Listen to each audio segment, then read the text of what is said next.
Okay. Hi Mom, hi Dad. I'm going to show you guys how I clean the crab.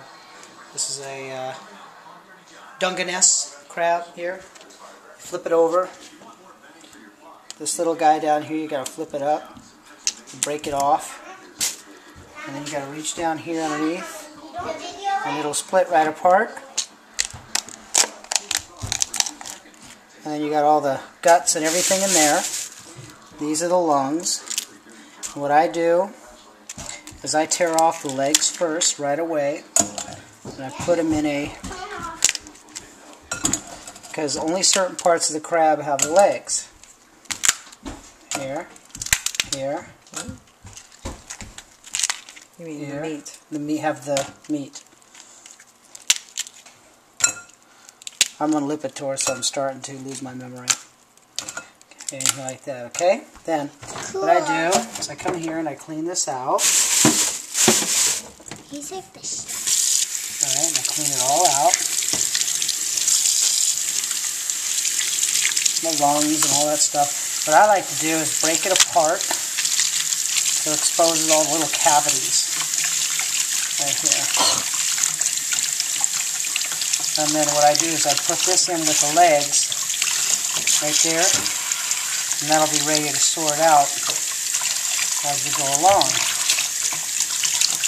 This is the meat right here. You can eat it. To break it apart. Yeah, the trick is to get all the meat apart without getting the shell. Because you don't want people overeating. All of a sudden they bite into a shell. So we don't want that.